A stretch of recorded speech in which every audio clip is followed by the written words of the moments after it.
And testing 212. Welcome to A Gamer's Guide to Productivity. Of course, I'm your host, Nico Penguin. Today, guys, we have a really good episode. A very intriguing guest today. A procrastination coach who is on a mission to help people conquer procrastination and live fulfilling, productive lives. So, in this episode, we're going to have Chris Abdey be able to provide us some insights into the mental barriers that prevent us, including myself, from achieving our goals and the strategies that can eventually help us overcome them. So, everybody, let's dive in and discover how to transform procrastination into productivity. And if you're listening, please make sure to like, comment, and subscribe and share to somebody who is also a procrastinator just like you. So, thank you so much, Chris, for joining us today. Oh, thank you so much, Nico, for having me on the show. And so, for those that may not know, what is a procrastination coach? Well, a procrastination coach is just somebody who helps you to get moving, to get things done. Interesting. So, they help you to get moving, to get things done, meaning somebody is stagnant, there's not doing something, and nothing's getting done. So, what would you say, or what is your personal belief, is the root cause of procrastination for most people or the individuals that you deal with? Well, there's always the big five, right? Now, most of us are going to fall into multiple categories of this, but normally, if there's something in your life that is just not getting done, you fall into one of five categories, right? So you've got the perfectionist, right? Everything needs to be perfect. I mean, you can't move unless every single hair on your head is straight. I mean, man, I can't believe how many times I left my house. I was like, this hair's not straight. And that'd be a perfectionist, right? Right. And then we have the warriors. They worry about everything. Let's say that you're playing your favorite game and you're like, oh, I know I got to go out and cut the grass, but okay, so go out and get the lawnmower. But what if the lawnmower doesn't have gas? What if oh, then I'm good. Well, what if my neighbor doesn't like the noise? So there's all these questions and all these fears around that. It could be the fear of failure, fear of being judged, fear of success, which is the weird one. Fear of success. Interesting.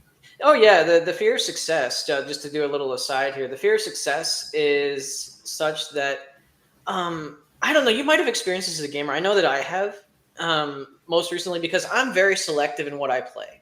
There are very few games that I would say that I play that I actually enjoy. So when I'm playing them, I will literally, if it's an open world game, I will literally do every single side quest first before going to the main story. As much as it So you're a side quester first? That's the definition, yeah. Yeah, I've done that in certain games like Path of Exile, where the side quest, even though it's redundant, it's repetitive, it's a little bit more fun than the actual game story. But continue. Right. So that could be, contributing to that fear of success because once you've done it, what's next? Oh, interesting. And then we've got after the warriors, we've got the dreamers. My personal favorite because I fall into this category too. We like to make big plans. We like to shake it up. But when we actually go to start implementing these plans and these dreams of ours, we stop because we get overwhelmed with the details, or maybe we lose interest in the details. So designing a really cool robot is fun, right, on paper. And you're like, oh, now I got to go to Radio Shack. Oh, wait, Radio Shack doesn't exist anymore. Now I got to go on Amazon and find all these parts, and then I got to actually build it, right? So they get lost. They think get lost in the details. Then after that, you've got the crisis maker. The crisis maker, I think a lot of us can kind of equate to. We don't. It's something that maybe you don't put a lot of importance into, or maybe you just like the adrenaline rush, right? When that deadline's approaching. But I mean, everybody's done this in school, right? You got a paper that's due in 2 weeks. I'll get to it. Paper due in 1 week. It's fine.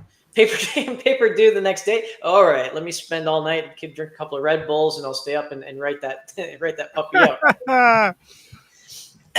And so so I'm sure a lot of us can equate to that one as well. Yeah. And The next one after the crisis maker is actually the defier. And the defier is something that all of us have in our minds too. You're just sitting down, you got that brand new game, you have no other obligations at the moment, you think. You You sit think? down, all of a sudden you hear, yo, hey, take out the trash, clean up your room, do all this stuff, right? And you say, no, I don't want to do that, because we want to be autonomous. We don't want to be told what to do, right? Right. So those are the main kinds of procrastinators. No, okay. So with these individuals, everybody, I know everybody that heard these individuals, if you relate to any of them, please drop them in the chat right now, or when you see or hear this, definitely let us know what kind of procrastinator you are. But could you explain then, with these individuals, wouldn't it be a little bit easier once you understand what kind of type you are? Like you can manage it a little bit easier? Oh, for sure. When you understand what kind of procrastinator you are, you can really begin to dig into the second part, which is what you're procrastinating on, and then digging into the why. It's Hmm. really important to understand the why. It's super important, because you might be procrastinating for a reason that's got a deeper root, right? Um, Hmm. I mean, it could be emotional, could be environmental, or it could just be that you just don't want to do it. But unless you know what kind of procrastination you're falling under in that part, Hmm. you're not really going to know where to start probing and asking the right questions. So, would you say that procrastination can essentially be both a symptom and a coping mechanism? Oh, for sure. Procrastination is at its core a defense mechanism. It Mm. is protecting you from something. Now, evolutionarily speaking, our brains can't really tell the difference between taking a test, like a real imminent danger, and something that's just uncomfortable, which is really interesting when you dig into it. But it's the same feeling you get before thinking about jumping out of a moving car as you would sitting in and taking an exam in school, right? It's the Right. same. It's the same response, and the same goes for procrastination. I mean, it's not designed to hold you back. It's just a defense mechanism that you've developed over the years for one reason or another, and it's keeping you safe from something, whether that's a perceived threat, a real threat, or just being uncomfortable. So, once individuals essentially understand these processes that enable them to procrastinate, so to speak, um, what stops them from, I guess, achieving productivity? Like once I understand, like if I see red every time, I'm gonna get mad. I'm gonna say, you know what, I don't want to get mad anymore. Let me stop seeing red. Let me stop going to where there are red. Wouldn't that be the case, or is there something else also involved? No, I mean that's a pretty good way to look at it. As long as you can remove the root cause of the procrastination, then yeah, you've got it beat. But it's a sneaky little bugger that you can literally conquer it in one area. But if you're a procrastinator in one area, you're likely a procrastinator in another area. And I mean, that's Hmm. that's not a bad thing. I mean, Right. it's just something that you are aware of and that you can handle. Sort of like when you know it's going to rain, take an umbrella. You know it's going to be cold, wear a coat. you know I look at procrastination as the same thing. Once you understand yourself and you know why you're procrastinating in a certain area, and you know which type you fall under Hmm. normally, then you can look at situations that come up, like that deadline at school, or the deadline at your first job, or even something as simple as taking out the trash on Thursdays. Real story. Thursday night, Friday's trash day. They come at 7 o'clock. Thursday Right. night rolls around. Yeah, I'll go and I'll put it out, especially as it gets colder. So, I'll go put it out, maybe later at night. You're like, nah, I'm tired. I'm going to go to bed. I got until 7. I'll get up in the morning and put it out then. And, it works until it doesn't. Until it doesn't.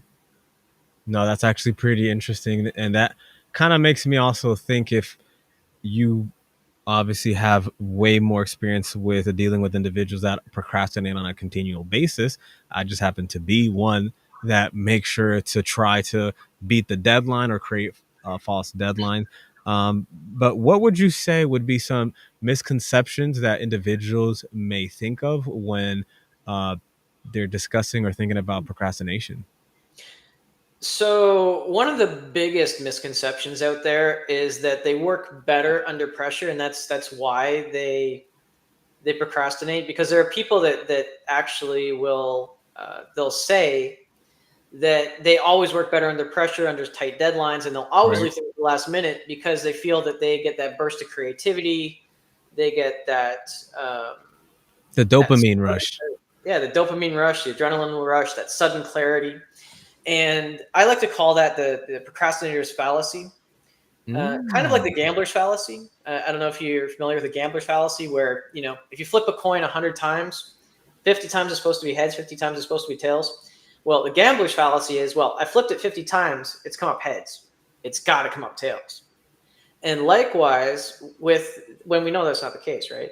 Likewise, with these procrastinators that leave it to the last minute all the time, to the 0 hour, they think that they're getting better, or they have Mm. more creative, their work is better. But the thing is that time and again, if you give them the same task and you tell them to do this 3 times in a row, you'll notice that the output is inconsistent. Mm. Mm. That's the biggest myth. I think that's the biggest myth, is that, if you work well under pressure and you can procrastinate because you're putting yourself under pressure, that your work output is actually going to be better and you can work better like that. That's actually really interesting, and it sounds really, really accurate too, especially with the connection to that fallacy. That's actually pretty interesting, especially that part where you said, like, if you give them 3 tasks and ask them to do it over and over again, maybe the first one ace, second one B, third one C, or A B, and it's still, in that regards, it's an inconsistent product of performance, which is really intriguing. And we're going to get to the solutions later, guys. Don't worry. We're going to get to the gaming part later. I'm just trying to understand the procrastination so I can increase it to be more productive. As you can see, this is a gamer's guide to productivity. So we are going to touch on these topics, of course, if we do have time. And I did want to ask you to dive into a little bit of the feelings portion, because you did mention, since procrastination is a coping mechanism, and it is also a symptom. What role would you say fear and anxiety play in procrastination? And what do you think would be some ways that we could address that? Right. So fear at its core is a big part of procrastination. Um, and especially when you're talking about any kind of emotions where we don't want to be uncomfortable, when you peel that away, a lot of the time it is just fear. But there's actually a really simple, I'm not going to say easy, it's a really simple way to just not be afraid. And this has been documented in many areas, including law enforcement, firefighters, all these dangerous professions as well. Mhm. So what it is just mindfulness. And I'm sure that everybody's probably tired of hearing about it because it's such a buzzword now. And Right. everybody in the streets like, ooh, mindfulness. But, but it really is grounded in a lot of scientific principles. And how it works, to simplify it. So anxiety is mostly the future, doesn't Right. exist. Right. And then depression is mostly the past, which Hmm. also, for all intents and purposes, doesn't exist. Right. We get stuck and we cause our own suffering by staying in those two states, because our brain is trying to resolve a problem that either already happened, so we can't tangibly fix it, so it's running, running, running, or it's trying to fix something that hasn't happened yet, so it can't deal with all the parameters. But the brain is a very good computer, and if you give it exactly what's in front of you, it can deal with exactly what's in front of you. Okay, I definitely need a little bit more insight into that because I have really experienced a lot of that. And it's literally as you speak it, anxiety is personally one of the biggest things that I've had to face. And it's because I am such a thinker and I'm always trying to outthink what's going to happen, almost like I'm playing chess. I'm trying to think 30, 40, 50, 60 moves ahead and have a plan A, B, C, D, E, F, G that I sometimes forget I'm in the present moment.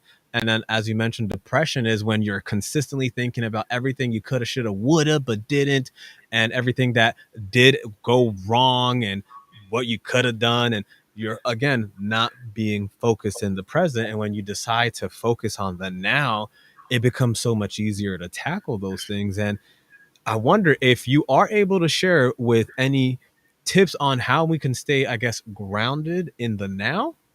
Mm-hmm. Grounded in the now. Yep. Actually, you know what? You and your audience and myself included. I mean, we already kind of do it. It's not the healthiest way to do it, but just getting engrossed in a video game. You know, if you can get engrossed in a video game, Hey, I like that. you're grounded. I mean, you're focused. You're focused on a single thing, and so Mhm, yes, mhm. your anxiety. I mean, it's good for the short term, Right. but in the end, it is just another Nah, escape. very true. But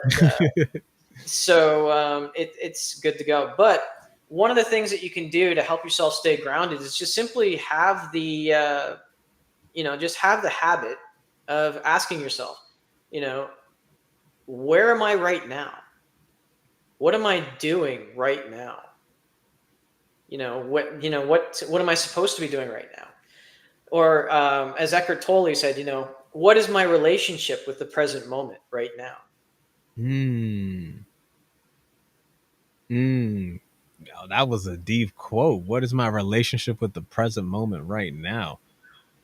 Damn, that's actually pretty interesting. And to have something like that swirling in my mind, like if I add that as a habit every half hour, every hour or so, if I can just add that kind of like a small little ding, like playing an RPG and just having on the top right corner of your computer screen, just ding. What are you doing right now? And what is that contributing to what you want?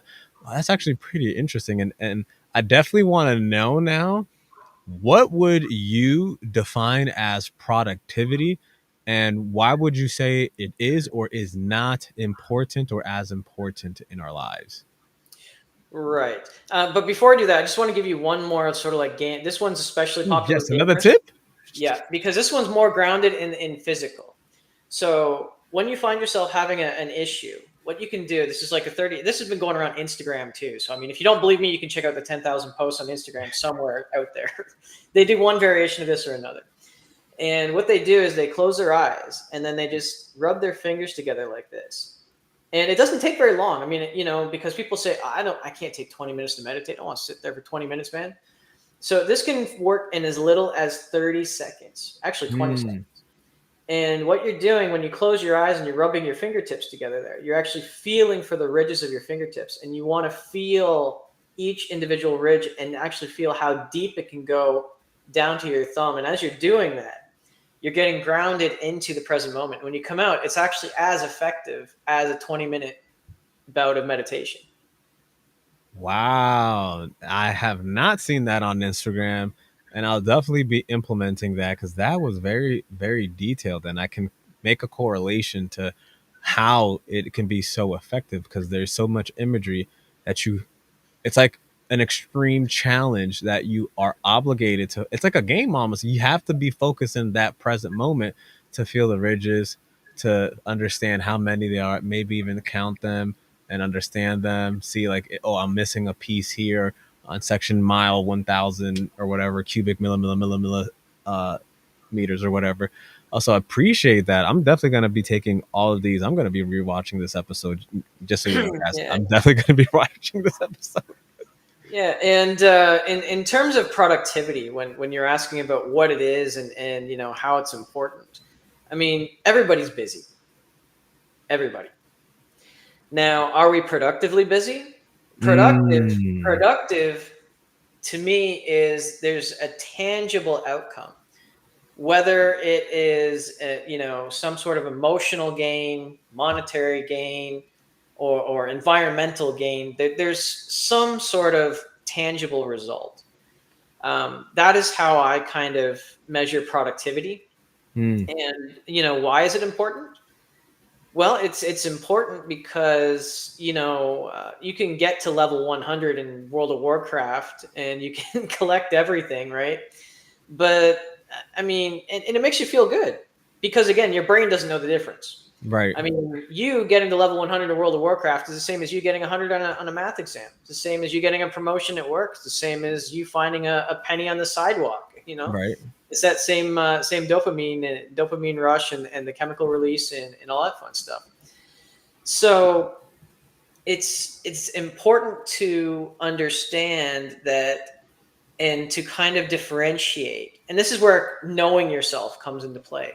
Mm, Is that there are differences. There are differences between to somebody who's not paying attention. There mhm, there won't be that much difference, but when you right, actually look at it, there will be a tangible difference to how you feel when you complete a game, like a level in a game, as compared to when you actually complete something else.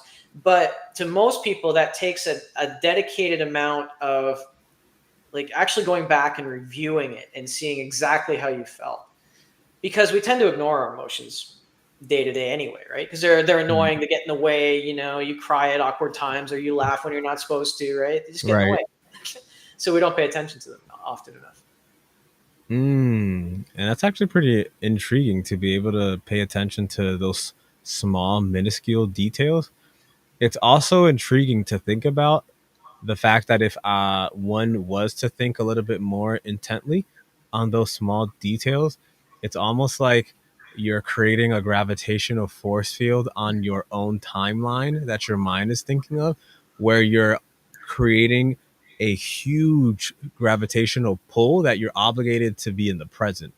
You can't necessarily pay attention to small, minuscule details like that if you're consistently worried about the future or sad about the past, meaning you have to stay grounded in the now to understand, oh, wow, this doesn't feel as good as I thought it did, Mm. or this feels 10 times better. Like, why do I downplay this amazing sensation of, leveling up or winning this character or getting a promotion or even just taking out the trash? Like, why am I ridiculing like it doesn't feel good when inside, like, man, I want to give myself a high five. Well, there's a ton of other psychological aspects at play. We're creatures of comfort, and we want things now. Like I think The Simpsons did it best. I'm probably dating myself. There's an episode of The Simpsons where Homer was stuck at the burrito in the microwave. I think it was for 30 seconds. He's like, 30 seconds, but I want it now. You know, and so you can get to level 100 in a video game, um, even though it's not as fast as you probably taking out the trash. Probably took you months to get there, right? But the thing is that it took less effort physically for you to do that than to take out the trash. So in your mind, it's kind of playing tricks on you, right? Because it's easier to do that than to take out the trash. So we like to do what's easy. We like to feel productive, and that's kind of how that distortion comes into play. Oh no, that sounds amazing. And that brings me to our first transition, and that would be into what you do. So, for those that may forget to read that you are a procrastination coach, what would be something somebody may expect or look forward to when they reach out to you for a session? Well, the first thing that they're going to look forward to is there is going to be homework. There is going to be homework. There's no way around that. I'm not going to lie. There is no magic pill. I'm not going to go on there. I'm not going to say, hey, look me in the eye. You're done. No, it doesn't work. Doesn't work that way. There is going to be a little bit of work. So again, I'm serious about that. You need to know yourself. So the first thing that we do when you start working together with me, the first 2 weeks is, and we do this, we do it every day, check in 10 minutes, 15 minutes every day. And what you're going to be doing is you're going to be noting your energy levels when you wake up in the morning You're going to be noting how you feel after you eat, noting down what you ate, noting down how you feel as the day progresses. And then you're going to note down, after you've done that for a couple of days, then you're going to note down how you're feeling after that, and then adding in the tasks that you're doing. So let's say, Mm. how are you feeling when you're folding the laundry? Okay, all right, so I felt bad. All right, so the day after, the next time you do laundry, the next week, you're going to go back to the laundry and say, okay, what part of this is making me feel bad? Like, where am I hitting that stop? And once you've done that, then you can start to unravel and figure out exactly how this is playing out. And then you can get over that. And once you can get over that, then you can say, oh, I'm doing that here because, of something else over here. And then you can say, oh, well, if I can do it here, that means I can do it there. And there are many different bridges along the way before you can actually get to that realization. Because obviously, you're going to say, hey, Chris, I don't want to be doing all that stuff and then still feeling like, feeling like I don't want to do it. So Right. there are crutches along the way, things that you can do. Biggest one, taking back your power. Mm. This in and of itself, honestly, has been enough. If you fall into the defier category, mostly for procrastination, like you don't like being told what to do, taking back your power can be one of the easiest things you can do to get out of it. And that's simply by saying, well, I have to take the trash out. No, I don't. You don't have to do anything. You really don't. There's literally two things in this life that are not a choice. Being born and then, well, dying. Everything else in between is a choice. Right. So I'm choosing to take out the trash because I know it's going to help out my family. It's going to keep my space clean. And then they'll stop bugging me and I go back and play my game. So I'll just choose to do it, take back the power. And you'll find that there's a little bit of resistance. When you say I have to do this, there's that resistance. It's like, no. Right. But when you're saying I'm choosing to do this, all of a sudden it gets a little lighter. You can do it, and then you can hook that into coming back and doing what you want, what you actually want to be doing. That's actually a really well executed example of how to tackle a defier. That's actually really intriguing because I can look at like the younger version of me that would hate to do certain chores around the house. And even if I was going to do them and then I was told to do them, now I'm like, I don't want to do it anymore. And thinking about how you express that, it enabled me to literally envision the fact that if I would have just convinced myself, no, I have a choice. I don't have to do this. I get to do this. I want to do this. And in turn, it fuels the ability for me to actually go in and do it. And that's actually really intriguing because it sounds to me, there's so many different things that popped up when you said that. First of all, it sounds to me like the individual that decides to work with you will have a tremendous accountability partner in themselves first and foremost, because Yeah. you as the individual would have to be reminding yourself to write down what you're doing, write down how you're feeling, and be honest and truthful, like how you mentioned knowing yourself. You can't lie, well, I felt good or I felt amazing, when in reality you felt really bad. Now it's hard to pinpoint what's wrong with your day if everything is ambiguous, everything is, yeah, everything is decent, good, and nothing is really pinpoint. And then at the same time, with that self accountability, now you are the coach that added accountability. And then I assume there is some sort of an action plan that comes about once you have that information gathered for a week or two, I think you said. Yeah. So after the 2 weeks, then we start looking at things and seeing if there's any patterns, because there's always a pattern. Hmm. I had a client that was getting up every day, and they said they started out their day great, and then they hit that wall at 3 p.m. So they couldn't get anything done. Like, they had these important tasks to do, and they couldn't get them done ever. Like, okay, well, when are these tasks, and when are you doing them? Well, I'm doing them after 3 p.m. Well, how do you feel after 3 p.m.? Well, I hit a wall. I'm really tired, and I just don't want to do anything else after the day. You know, and so by looking at that, by saying, okay, so let's flip that task around. Is that task important? Yeah, okay, it's important. All right. Can you put that task in the morning when you feel the most energetic? Can you do that? Yes. Okay. So you do that, and then he can go about and he can get that task done, and then he can put something else at the end of the day that doesn't require as much presence or mental energy. Mm.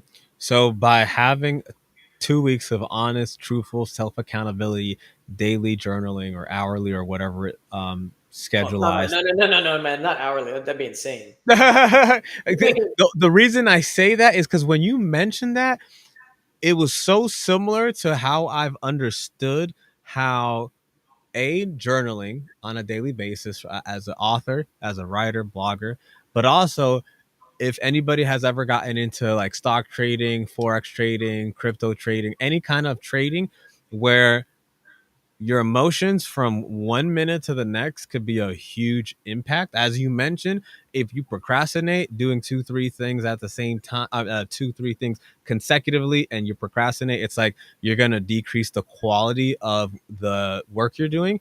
So when you mentioned that, I'm like, well, yeah, if you're journaling and you're being consistent, it becomes easier to recognize the pattern, obviously a little bit more consistent on the time, whether on a daily basis. But I think that would be kind of hard to remember how you felt at 3 p.m.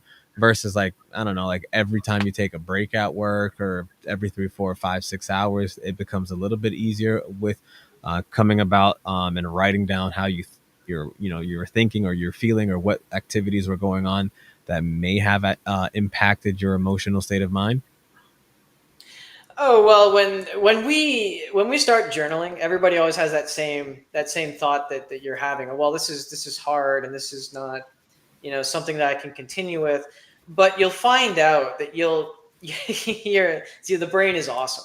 It's Yeah. just once it understands the task, it's going to say, "Oh, I don't want to do this. So let's get the answer as quickly as possible." Yeah. So it's going to say, okay, I really don't like this, or when you get to the task, let's say, it was folding the laundry or something, doing the Hmm. laundry, you get in the laundry. Okay, I'm feeling okay. Put the clothes in. Yeah, I'm good. Soap, good. Yep. Dryer, good. Moving it. Yep, good. Folding. Oh, nope. Nope. That's where it is. The folding. I don't like the folding and putting it away. Same. So, so once you understand that, you can say, okay, well, why don't I like putting it away? Okay, I Hmm. don't like putting it away because it means I have to fold it and then I have to carry it, to wherever, right? So how do you make that easier for you? How do you make that less detestable? And there's different ways you can do it, especially for gamers. Gamification. Just be Hmm. like, Hmm. oh well, how fast can I fold this laundry? If I can do this in 5 minutes, I can do this I can have an extra 10 minutes in my game, or I can, maybe I'll spend another $5 on DLC or something, right? Just give yourself some sort of a reward as well to try and make it more palatable. That's actually pretty interesting. The gamification of, in this case, chores, adding that kind of a stipend to give yourself that boost of productivity. And that also kind of reminds me to when you were saying like that sometimes gaming is a short term, I think it was like a short term grounding you in the moment, and that initially it clicked, and I'm like, okay, so if we're trying to avoid procrastination, we're trying to find reasons and ways to essentially make us focused on the here and now. How can we do that when we're, let's say, doing longer term projects where I'm sure you have clients that have, work projects or school projects or certain things that they want to accomplish and it's over a period of time? Mhm. How do you handle that situation? Well, that's just however you want to slice it. I like the Japanese kaizen. There's also the African eat your elephant. There was one of them that said eat frogs. So what you're going to do is you have that bigger goal, yes, but they always have smaller steps and smaller things you have to do. So if you find yourself that you just can't keep going, honestly, the one of the best ways is to just break it down into as little steps as possible. and then you won't even notice the time's passing because you're getting these things done. I mean, the same thing happens in those in video games too. When you're on those side quests that are repetitive and grinding, you always get those little check boxes, right? Yeah. Like, check done, done, done, done, done. You're like, and, you know, and then you get that little French guy saying several hours later. Like, Yeah. what do you mean? No, I got all this done. What are you talking about? So, so as small as you can make it, it's the better, right? Because again, when I say I want to rebuild a car in the next 6 months, or let's say I want to mod let's say I want to mod a new PS5 or something. I want to build a PS5 because I feel like I want to do it. So you're saying, okay, so first I got to get all the parts, and then it seems pretty daunting, right? Like, I want to do that in, say, 2 months. But if you say step one, you get your parts. So day two, you would say, put the fan onto the computer board. Day three, you would, connect up the little sound receptors. And as long as they are small, digestible steps, you'll be able to keep moving with no problem. It's when you have something that starts to sound complicated, or Hmm. something that starts to sound like it's too much work, that you don't want to do it. So it's best to break it down into bite-sized, actionable steps that you actually want to and think and feel that you're capable of accomplishing without the Correct. burnout. That is correct. Yeah. So, in an example would be somebody wants a better fit. They need to make sure that they're revising why they're not healthy, and then look at what small actionable steps they can take, whether starting drinking a cup of water a day or getting 30 minutes more sleep a night and things like that. Oh, for sure. But and this is the real kicker. Everybody that says they have any kind of goal, right? And they procrastinate on it. They're always thinking about adding something. I need to Mm. add a diet program. I need to add an app. I need to add I need to add an accountability partner. I need to add more time to my gym. No, figure out what you can take out first, because so Mm. many of us so many of us, we try and just, we try to add too much. And then once we add it, it's like you tip it over. It's like the straw that broke the camel's back, or Mm. the penny that overflowed the water. I don't know if you ever did that as a kid. The water tension serves. How many pennies could you put in before it Yeah, yeah, actually flipped over? that's crazy. So, yeah, just break it down into the smallest actual steps, and away you go. Oh, that's actually very intriguing because you can really start to fine tune how to tackle this. And I definitely want to know, if you had the ability to envision a world where procrastination was slightly reduced, what do you think that world would look like? Where procrastination was only slightly reduced. Yeah, just slightly. Oh, where procrastination was slightly reduced, I would see a lot more happier people, I would think, because there's so many of us, again, that are dreamers, and we just don't start things. I was speaking to a guy today. His goal was to redo his skateboard, right? Um, so if with just a little bit more, little less procrastination, we'd see more of these individuals out there, doing what they want to do, showing off their creativity, Hmm. and we would just have a more beautiful world in that sense, with just a little bit less.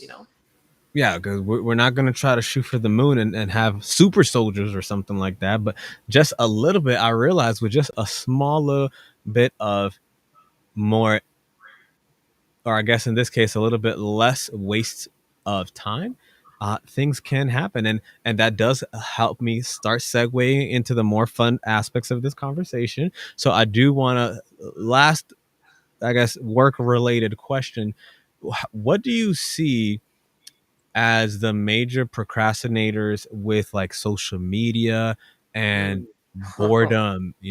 What would you say about those?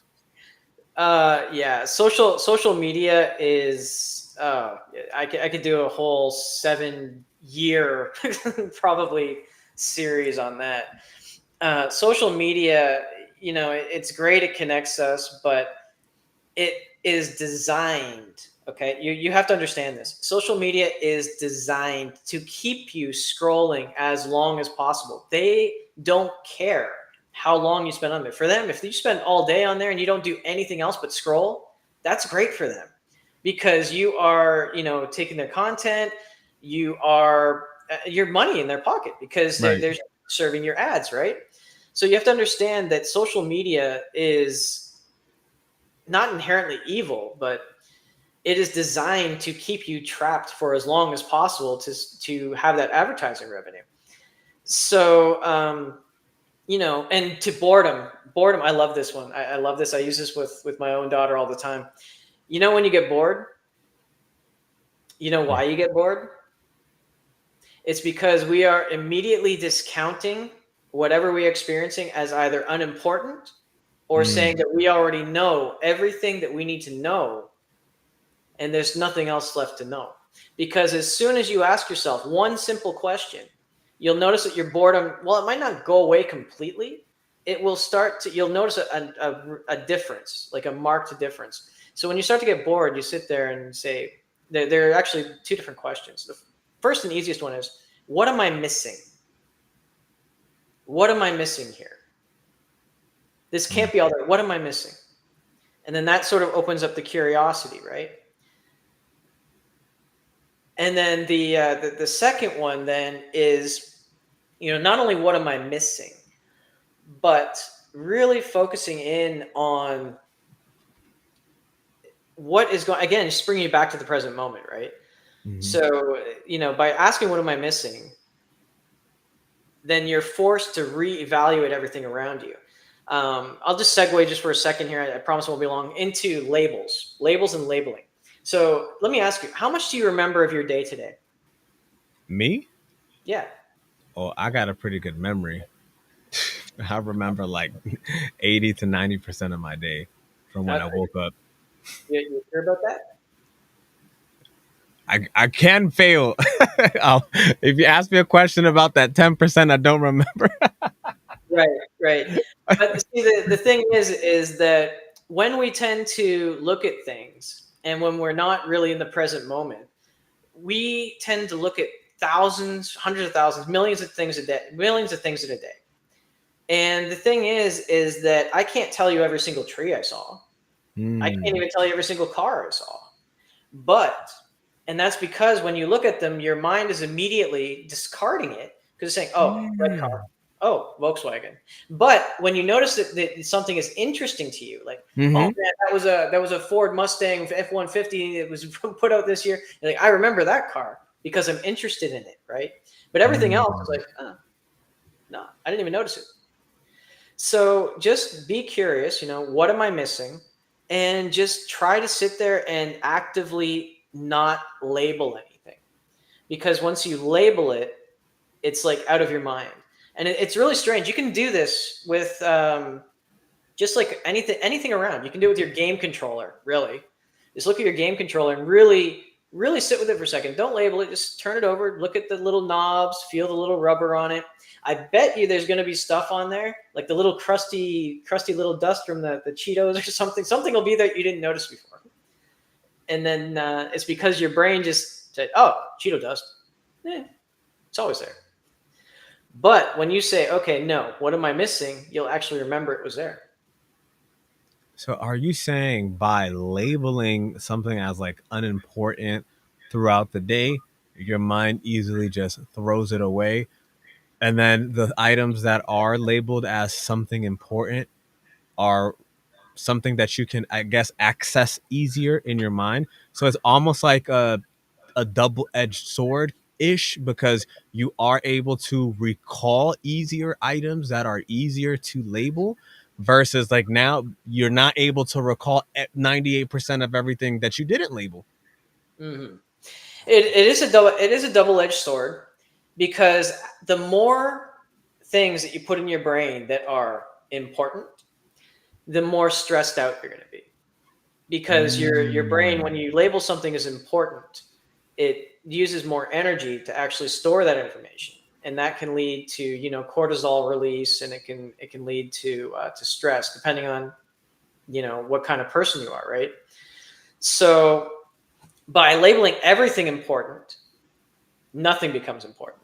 Oh, that's such a great quote. Wow.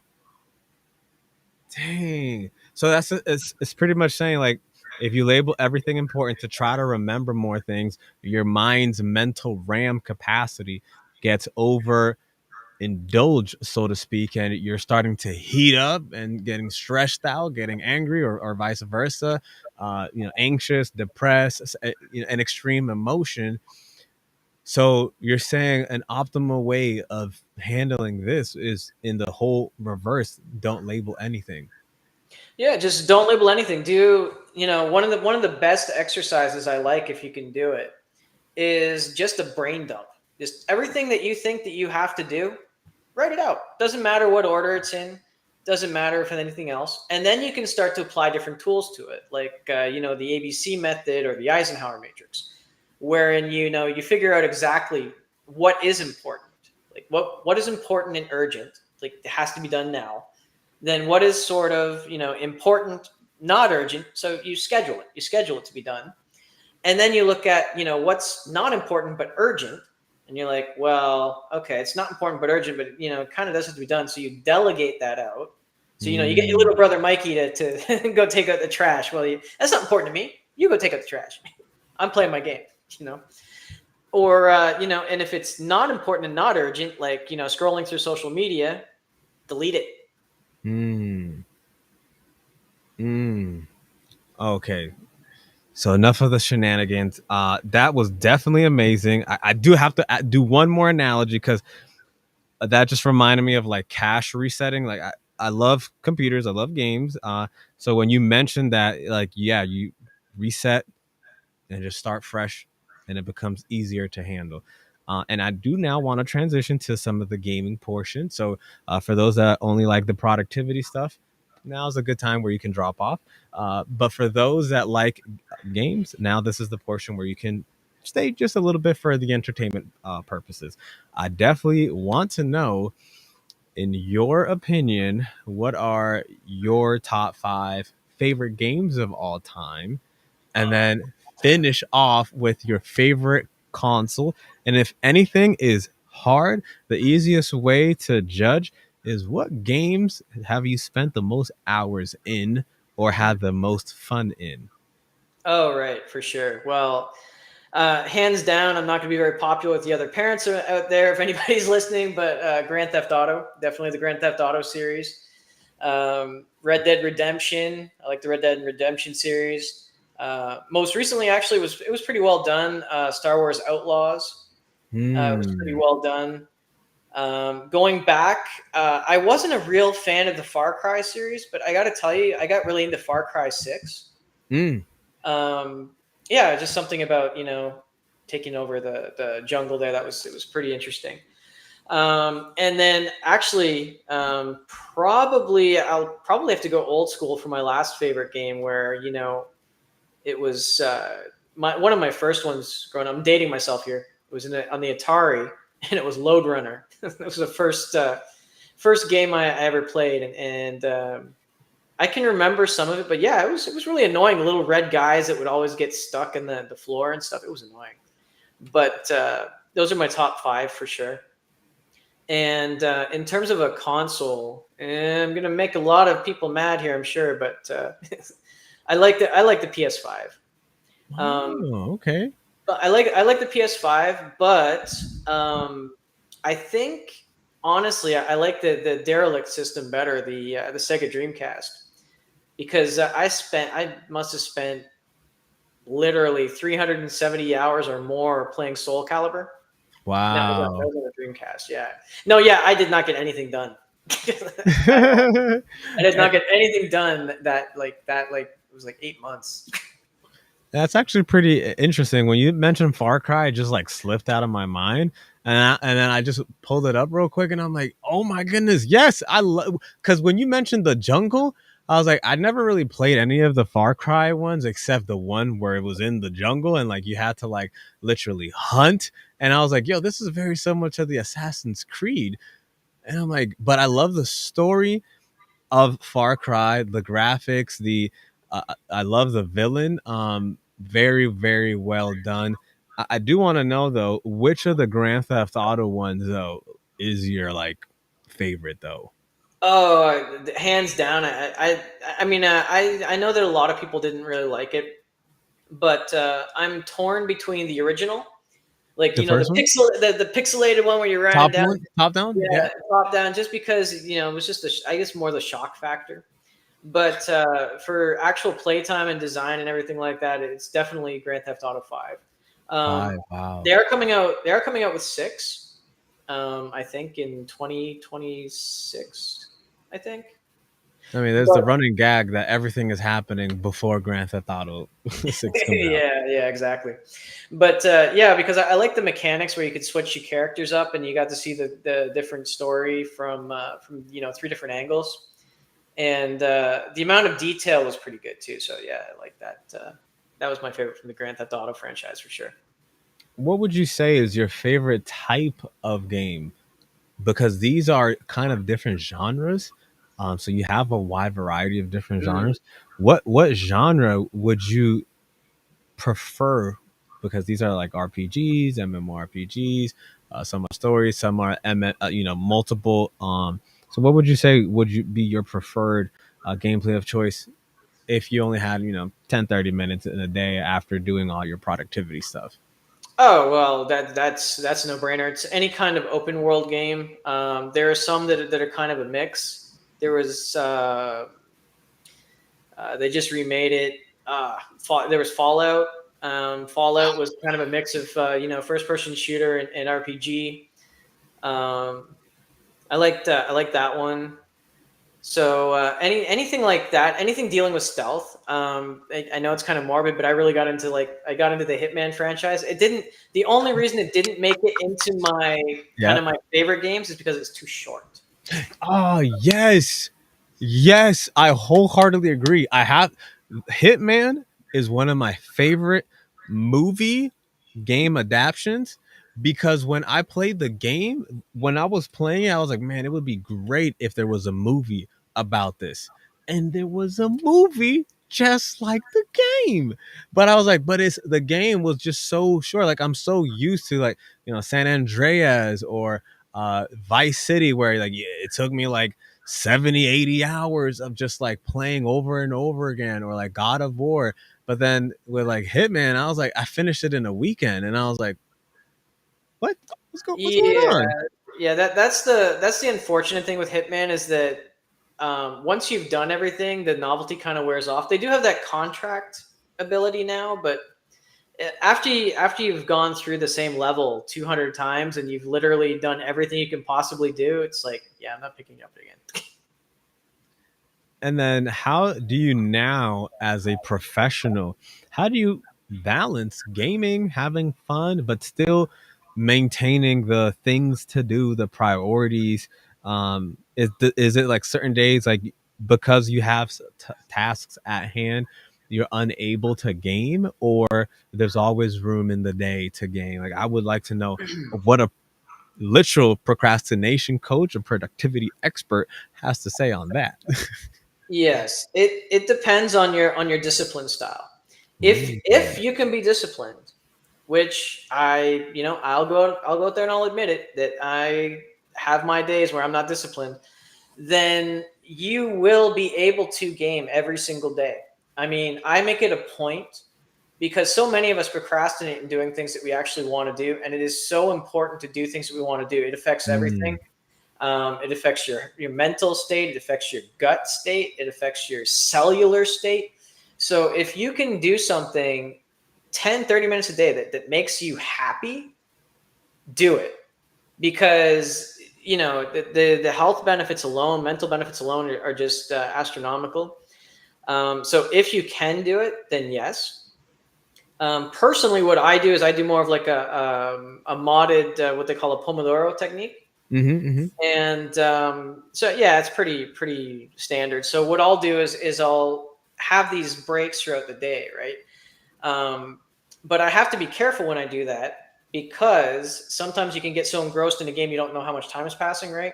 So I have to set up a timer and I have to say, okay, I'm doing this, then I'm doing this, then I'm doing this, and I'm doing this. But there is actually a very old story about woodcutters that do that, right? So one woodcutter cut his wood all day long, Hmm. and he did a nice pile of wood. Then there was another woodcutter that stopped every hour for like 20 minutes. But what was he doing? He was resting. He was sharpening his blade, and he did twice Mm. as much as the first woodcutter. So yes, you can absolutely game every single day and still get everything done. And yes, I could show you how to do that, or you can schedule it and you can definitely do that. But it takes discipline. Mm. I like that. It can be done. It takes discipline. And for those that lack discipline, they definitely need to reach out to you so that way you can instill that within them. And so we are finalizing with some of these final questions here.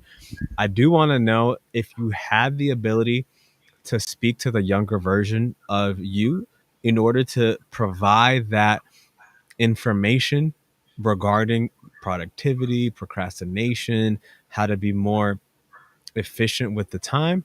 Let's say you only had like 30 seconds to a minute for 15 to 18-year-old version of you. What would be some things that you think would be able to resonate with that younger version of yourself that would enable you to be a little bit more time conscious? 30 seconds to a minute. I would say to my younger self, first of all, knowing my younger self would never listen. I would say I would say one, just buckle down and do it. Just grit your teeth and just do it. Um, really take the time to understand yourself, though, because that is the way that you are going to be able to do these tasks. And forgive yourself when you fall. Like have compassion for yourself, and just understand that time is limited. Yes, time is limited, but there is always enough time. Always enough time.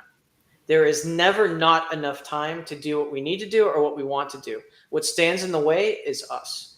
Mm, mm. No, that's super impactful and important. Hopefully, younger you listened. And the last two things here, I did also want to ask for those that are intrigued or on the fence with reaching out and doing a session or a few. Do you offer a free session first? Is it expensive? Is it low budget? Are there payment plans? If somebody is listening and they're gaming right now and they're like, wait a minute, I would love to have at least this guy be my accountability. He sounds like somebody that could really explain things to me. Other than this link that I'm providing here, you know, payment plans, availability, free sessions. What do you got? Right. So, I mean, I do a free deep dive strategy session usually. So when you take the test on the website, it's again eight questions. I mean, if you can't get through the test, you better just call me. I mean, really, it's literally eight questions. And then once that's done, set up a call with me. Yeah, it can either be it can be a 15-minute one if you want, if you don't have a lot of time, or it can be an hour one. But I'll go through the results of that test with you. I'll sit down, see what kind of procrastinator you are. I can tell you tips that you can go ahead and figure out.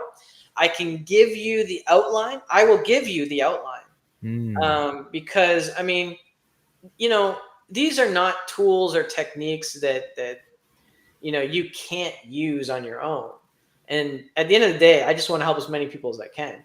So once then I will give you the sort of the building blocks, for free. But if you want some help doing that, then yeah, then I do have packages, and yep, there are payment plans. Yeah.